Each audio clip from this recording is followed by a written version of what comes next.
if you're seeking freedom in a revolution, oh, if you're seeking freedom, you won't find it there. For once the guns stop blazing, you'll find it amazing how the world can drag on just as before. If you're seeking freedom in a marble mansion, oh, if you're seeking freedom, you won't find it there. For even when it's sunny, you'll be counting money, keeping up that showcase your face lined with care. And if you're seeking freedom on a throne of power, oh, if you're seeking freedom, you won't find it there. For though men all obey you, what if they betray you? Tense you'll be and waiting for foes everywhere. But if you're seeking freedom, cast away desires. Why barter like a beggar? You've wealth everywhere. For never can you buy it, grasp and you'll deny it. Freedom can't be hoarded, it's free as the air. And if you're seeking freedom, seek it on the mountains. Got sunlight on your shoulders, the wind in your hair. For there's no one can hold you, boss about or mold you. Once your heart is free, you'll be king everywhere. For there's no one can hold you, boss about or mold you. Once your heart is free, you'll be king everywhere.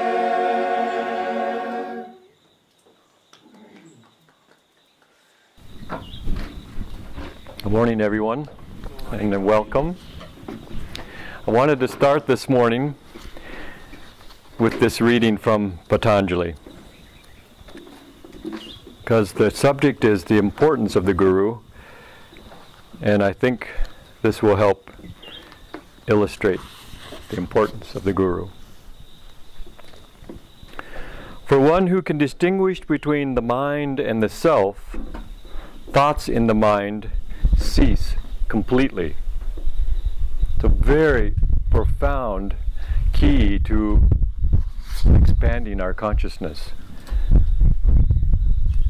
because that's the challenge of meditation, is to cease the thoughts. If we can calm the thoughts in the mind, then and only then can we really touch the true self. Because what this means is that, in fact, I believe Swami says it, the mind is only a reflection of the more distant seeming indwelling self or soul, which never acts directly in the body. That's very important. We go through our lives day in and day out, and we never really, our true self, the part of me that says, I am, part of me that is immortal, never really acts directly in the body, because the filter of the mind, or the ego, which is associated with these form. Remember, Yogananda defined the soul as, the ego as the soul's attachment or identification with the body. But Master defines that even further. It's the identification, not only with the body, but with form. And so the secret to understanding the true nature of the soul is to realize that it is in no way bound by any limitation, especially by any form. That means it's pure consciousness, and consciousness doesn't have a limitation. It doesn't have anything that can bind it or limit it in any way. the soul never acts directly in the body until or unless we reach the state of no thought. And that's when the mind is pushed aside and we can view our true nature. This is profound. This is the key to why there is such an importance of the Guru, because it's the Guru who brings these kinds of truths and shows us that this is the doorway to self-realization, to our true perception, soul perception. If the soul never acts directly on the body, and this is another secret of the true Kriya, the true Kriya masters. Yogananda said that as long as there is any current, any nerve energy still going down the spine, it's impossible to calm the mind completely. I don't want to discourage you, because it's not actually impossible or even that difficult in order to achieve that state where we reverse the energy in the spine. But that is exactly what Kriya does, is as we magnetize the spine, there's two elements to Kriya: to bring the energy in and to bring the energy up. And once we succeed in bringing the energy of the nervous system up, then only can the mind be at rest, or the body be at rest. And when the body is at complete rest, is the only way to absolutely calm the mind. And so in order to really reach this state of inner realization, and let me just, I'll give you an example. Yogananda said the way to know somebody else's thoughts is to make the mind a complete calm or blank photographic plate. You know, the way they used to develop, before digital photography, they used to develop film on a white or clear photographic plate with the film. He said, if you make your mind that way, if you can sit in that state as long as you want to sit in that state, not just because you happened upon it for a few minutes or a few seconds even, that you achieve stillness, but that you train and discipline the mind to where you sit in that state, then he said you receive from another person that actual photographic image of their thoughts, but not even only their thoughts. He was able to say, you have a sour taste in your mouth, or he could feel the sensations of other people. But then he even took it another step. Again, the importance of the Guru. He said, it's not enough to study the atom, you must become the atom. And that also means you make the mind like a still or blank photographic plate. Then you're able to put your mind on anything you want to and know that thing. So he could see the workings of the atom. He said, we all know this, in his beautiful poetry and in his experience in cosmic consciousness, he beheld oceans of electrons.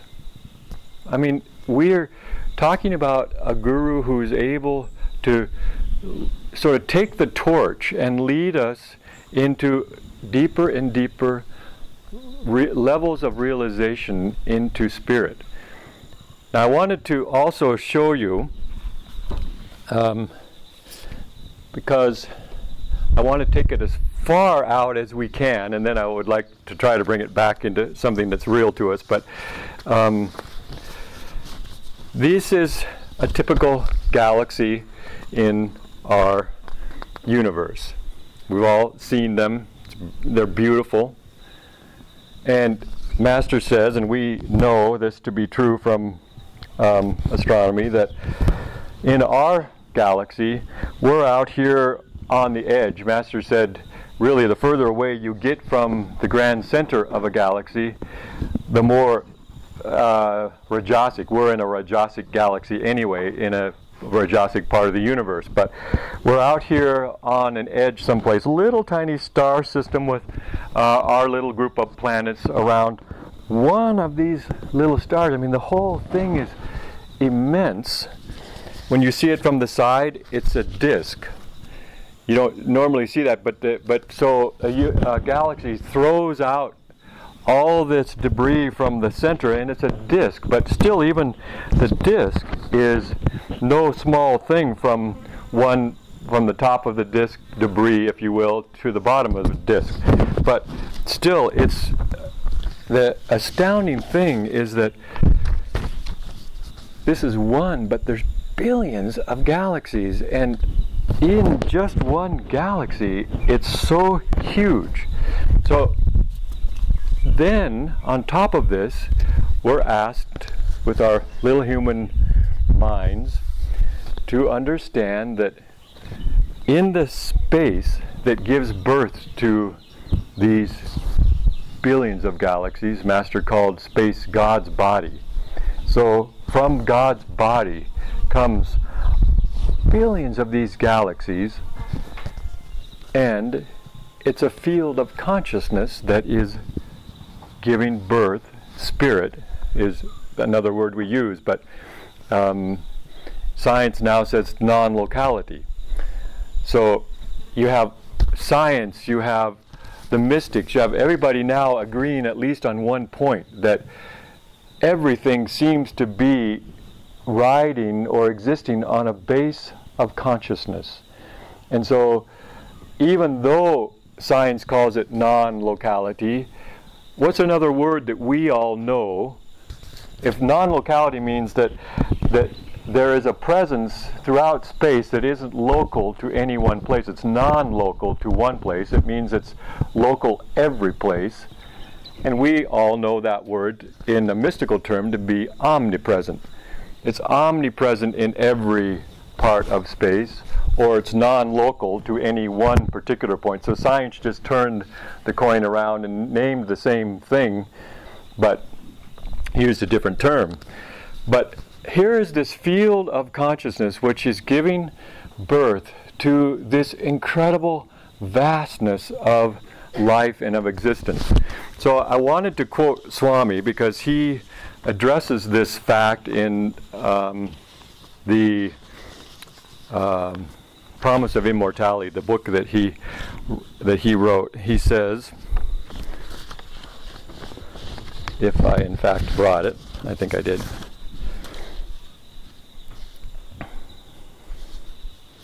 He says, people cannot imagine God at first as anything but a larger-than-life image of themselves, subject to all the emotions that afflict them, like anger, pride, jealousy, and the whole Pandora's box of human weaknesses. For it is difficult for anyone to imagine a conscious, infinite being capable of manifesting the vast universe with its countless billions of galaxies, each one containing hundreds of billions of suns like our own. And to this immensity, the seemingly contradictory because softening quality of love, and describe that love as caring for each of us separately and individually, and we have a concept that is vast beyond all the powers of human imagination. We can only shelve the concept for a while we visualize infinity reduced to dimensions comprehensible to our human brains. Then he finishes that by saying, rare indeed is the seeker of truth who feels no need to visualize God in some human aspect, like the Divine Mother, Heavenly Father, or Eternal Friend.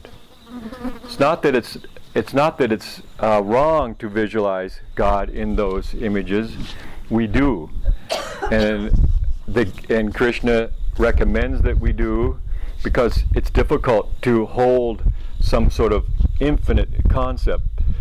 But as we know, even in the story of Ramakrishna, at some point we need to break through this idea that God has a form and also allow our minds, our awareness, to start to expand in the idea of infinity, that there is nothing that limits the soul, that once we know there is no confine, no borders to our awareness, then you can become the atom. You can become the fish of the sea. You can become timeless. And that's another thing. Let me just again read another quote from Yogananda. He says, when, I know the quote, but I wasn't there. When I became one with Spirit, I remembered, he said, that it was I who out of the void, my void potent thought, first cast out the spiral nebulae, the gases, the stardust. Then I became the suns and the earths and the fishes of the sea. When we become one with Spirit, then nothing is forgotten and nothing is held back. We are Sat Chit Ananda, ever existing, ever conscious, ever new bliss, individualized. Spirit, non-locality, omnipresence is Sat Chit Ananda. We are that same essence individualized. So the creation we see around us, the atoms, the galaxies, everything is born and everything dies. We see it constantly, including a level that we don't see, which the atoms. Everything, I remember when I first got on the path years ago, I remembered Swami saying, remember, it's important to remember, to think of this body, that in 100 years, it's going to be pushing up daisies in some field, someplace. Everything in this creation ends up reverting back to basic elements. And so, as we learned in school, energy can neither be created nor destroyed. It can only change form. So nothing, even energy is an eternal substance, if you will. But that energy is also an aspect of Sat Chit Ananda, because energy comes from the consciousness behind vibration. And so creation can be nothing but consciousness in vibration. So we have an awareness behind creation and we have an awareness in creation. And that's what Yogananda taught about becoming one with Christ consciousness, but then also realizing the state of cosmic consciousness, the state of awareness behind creation. I want to just also read another quote from Master. I think we're beginning to realize the importance of the Guru, because he says, when no object of any kind had come into being, Spirit existed. And this is the story we all know, whether it's in the Christian Bible or every scripture teaches that there was no existence, and then the way that the Christian, or the way that the Western Bible says is, and this is important, Spirit moved and God said, let there be light. So there already was a spirit that existed before this fine element of light, which is what everything is born from. And this is why it's so important to realize when Master talks about creation being the dream of God, it can be nothing else. It's consciousness and then he's dreaming creation, and that's why they use the term light. But it isn't just a fairy tale term. Light is the essence of what we're seeing. I do have a candle burning here. I want to just use this for a minute. He says, Master says, think of the thought of a candle flame, and we all have a somewhat vague image of a candle flame. But he says, if you dream a candle flame, it is a perceptible image, a very clear perceptible image. It as clear, he says, as if you see it with your own eyes. And the reason that that is, and it's this also a very important aspect of yoga, is that he said we dream clear and vivid images for one very simple reason. When we sleep, all the energy of the body withdraws into the spine. It withdraws from the senses, it withdraws from the organs, and it rests in the brain. And it is only that extra energy that changes our perception from a vague thought, which we might have right now, to a clear and vivid image when we sleep. It's simply the extra energy in the higher centers that allows us to see clear and vivid images. Again, that's why we practice Kriya. We do anything we can. One time, Yogananda Swami even said, stand on your head if you need to in order to let gravity pull the energy to the higher centers, because that's the idea, is take the time to visualize, to imagine, to do everything you can, to do your Kriya, to do your devotion, to do your Hang Sa, focused at the point between the eyebrows, because by the magnet of willpower, we can pull the energy down the spine, or we can pull the energy up the spine. We can coax the energy. It's an important truth of Kriya, of spiritual practices, is that energy follows awareness. To an untrained person, normally we're the victims of our bodies, if you will, and so awareness follows energy. If I'm sexually aroused, my awareness is going to be in the sex organs, and it's very difficult to pull that energy up. Somebody said to me once when I used that example, well, why would you want to pull your energy away from a pleasurable experience? Okay, that was a valid point. If somebody stomps on my toe, the same thing happens. Awareness, the energy in the body goes to the toe in order to begin the healing process. You feel that energy because your toe is going, it's throbbing. It's the energy. Master with a group of disciples once was rolling a big, huge piece of cement in place at the wishing well on Mount Washington, and they got away from the disciples, and it fell on Master's foot and literally crushed his foot. When they were able to get the cement up and get his foot freed, it was obviously badly broken. Let's just set it down. Oop, we spilled some water too, I think. And he said, the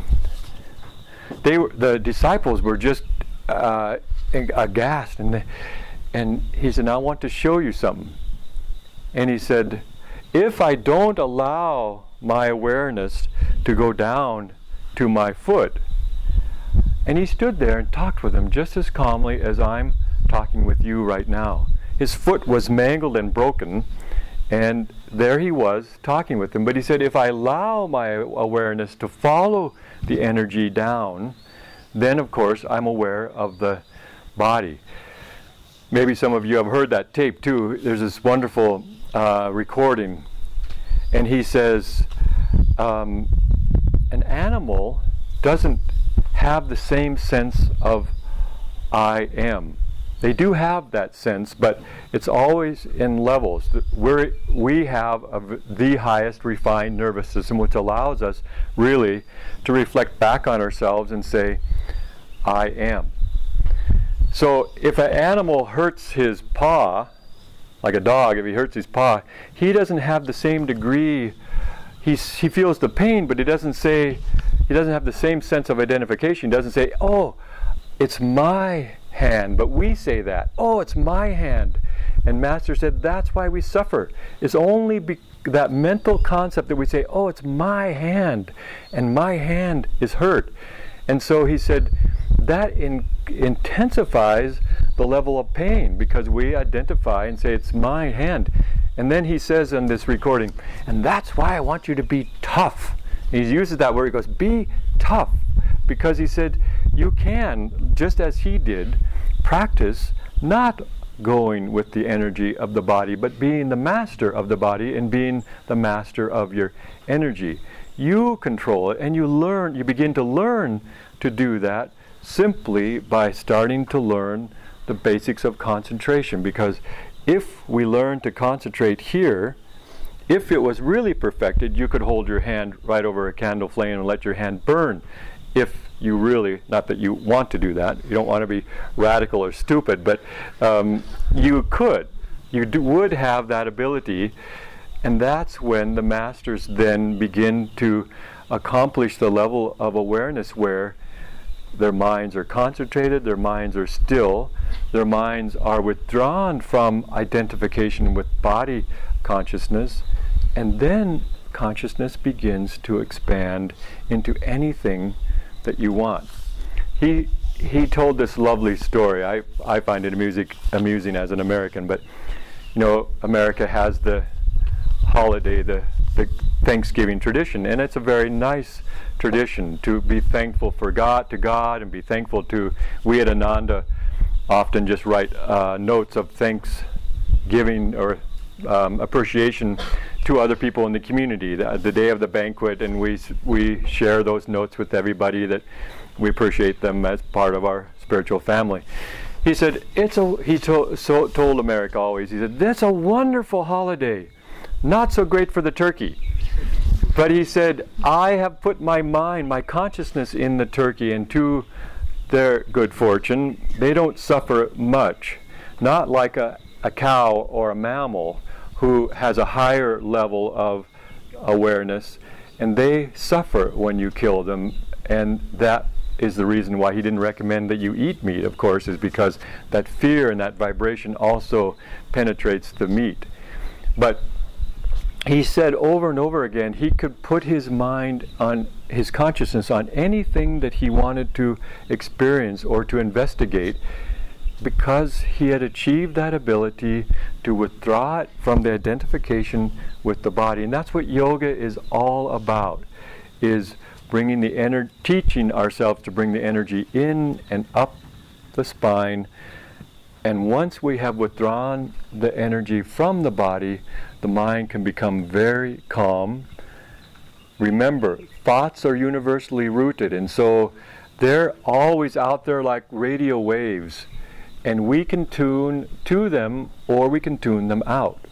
And once we tune them out, you can go into a still state of awareness and be, and just simply be. And that's when we begin to commune with God, with the masters, with spirit. But we have to. And it isn't, you know, somebody said to me, stillness sounds pretty boring to me. And it's a good point. It does, until you realize, again, the importance of the Guru, because Master said, there's a whole nother universe on the other side of creation. It is consciousness. Everything is consciousness. And we have to understand that there is a whole blissful consciousness on the other side of creation. It wasn't until Spirit moved and God said, let there be light.